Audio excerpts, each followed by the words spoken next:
2014 సంవత్సరంలో నా మీద ఒక ఎఫ్ఐఆర్ ఫైల్ చేశారు టెక్కల్ పోలీస్ స్టేషన్లో.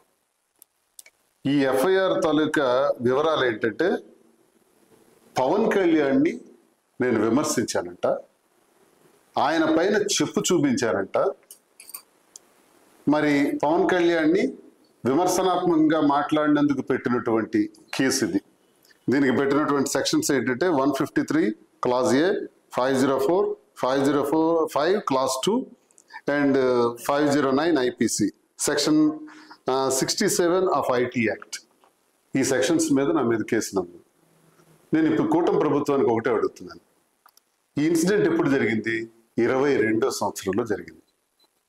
22వ సంవత్సరంలో నేను పవన్ కళ్యాణ్కి చెప్పు చూపించడం నిజమే. ఎందుకు చూపించానంటే, అదే 22వ సంవత్సరంలో ఇదే నెల, ఇదే 11వ నెలలో నాకు గుర్తున్నంత మేరకు ఆ టైంలో మరి పవన్ కళ్యాణ్ మంత్రుల పైన చెప్పు చూపించి, చెప్పిచ్చి కొడతాను వైసీపీ నా కొడకల్లారా, వైసీపీ నా కొడకల్లారా, నాకు చెయ్యందినంత దూరానికి వస్తే కొట్టి పడేస్తాను, తొక్కి పడేస్తాను, దిక్కుమాలిన మాటలు. అలాగే నువ్వెంత, నీ బ్రతికెంత అని సాక్షాత్తు ముఖ్యమంత్రి గారు వైఎస్ జగన్మోహన్ రెడ్డి గారిని ఉద్దేశించి మాట్లాడినటువంటి మాటలు. ఆయన మాట్లాడిన తరువాతే నేను రెస్పాండ్ అయ్యాను. పవన్ కళ్యాణ్ మాట్లాడిన తర్వాతే నేను రెస్పాండ్ అయ్యాను. సాక్షాత్తు ముఖ్యమంత్రిని, సాక్షాత్తు మంత్రుల్ని ఆ రోజు మీరు ఇష్టానుసారంగా చెప్పు చూపించి మాట్లాడారా? మరి దాని మీద కేసు కట్టారా? మరి అది నేరం కాదా? మరి నా పైన ఎందుకు కేసు కట్టారు? మిమ్మల్ని చెప్పు చూపించాను అనే అక్కస్తో నా మీద కేసు కట్టారు. అధికారంలోకి వచ్చారని అధికార దుర్వినియోగం పరుస్తూ మరొక ప్రజాప్రతినిధిగా, ఒక ఎమ్మెల్సీగా ఉన్న నా పైన కూడా మీరు కేసు కట్టారు. ఓకే, ఈ కేసు కట్టే దానిలో 18, 11, 24 అంటే ఇంచుమించు నెల రోజులు కావస్తుంది. ఇప్పుడు నాకు తెచ్చి ఈ 41 నోటీస్ ఇచ్చారు. ఇది న్యాయమా?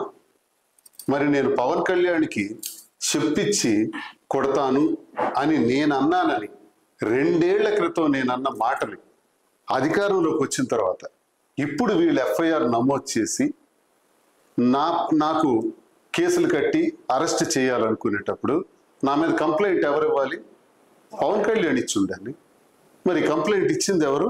కణితి కిరణ్ కుమార్ అంట, సన్ ఆఫ్ ఆనందరావు. ఈయన ఎవరు అసలు? ఈయనకి నాకు సంబంధం ఏంటి? ఈయన నా పైన కేసు ఇవ్వడానికి నేను కణితి కిరణ్ కుమార్కి నేను తిట్టలేదే, విమర్శించలేదే, నేనేం దుర్భాషలు ఆడలేదే. ఆ వ్యక్తి నా పైన ఎలా కంప్లైంట్ ఇస్తాడు? నా పైన పోలీసులు ఎలా ఎఫ్ఐఆర్ వేస్తారు? ఎఫ్ఐఆర్ వేసి 18, 11, 24 వేసిన ఎఫ్ఐఆర్కి ఈరోజు తెచ్చి 41 నోటీస్ ఇస్తారు. ఏంటిది? చట్టాన్ని మీ చేతుల్లోకి తీసుకుంటారా? న్యాయం లేదా? చట్టాలు ఏం చేస్తున్నాయి?